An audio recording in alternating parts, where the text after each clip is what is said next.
ఇలా ఏడికి వెళ్ళాడో ఏమో, ఇంటి మీదకి ఏం కొనుకొస్తాడో ఏమో. రామయ్య కొడుకు ఇట్టంటాడు అని చెప్పి లోకం అంతా అనుకుంటున్నారు. ఏమిటి నాకు ఈ కర్మ, రోజుకు వింతలు చేస్తున్నాడు.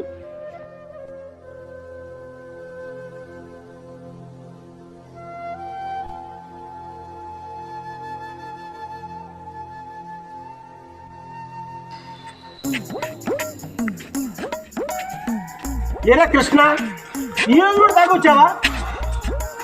ఈరోజు ఏంటి, నువ్వు డబ్బులు ఇవ్వాలి కానీ సెకండ్కి సొక్క వేస్తానే ఉంటారు రామయ్య గారు.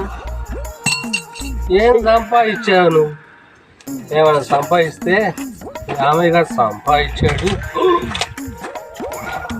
సంపాదించాడు. ఆ సంపాదనతో జాబ్ చేద్దాం, బిజినెస్ చేద్దాం అని ఉంటుంది. ఏం సంపాదించు అయ్యా నువ్వు? ఈ చదువులకి మంచి చెడుకి నా డబ్బులన్నీ దారిపోసాను కదరా. ఇక ఏముందిరా నా ఒంట్లో, శక్తి అంతా కోల్పోయింది. ఏదో చేతికి ఎక్కడికి వచ్చిన కొడుకు ఉపయోగపడతావు అనుకుంటే నువ్వు తాగుపోతాడు అయ్యావు. నా కర్మ. అలా రామయ్య గారు, నేను తాగుపోతావాలన్నా తిరిగిపోతాడు చేయాలన్నా నువ్వే నన్ను చేసింది.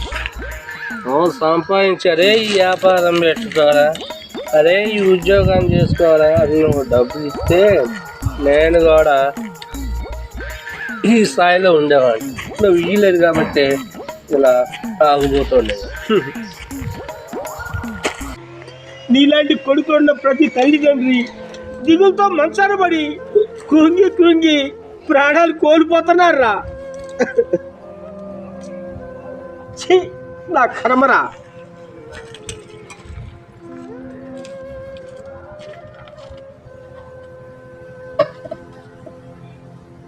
Okay.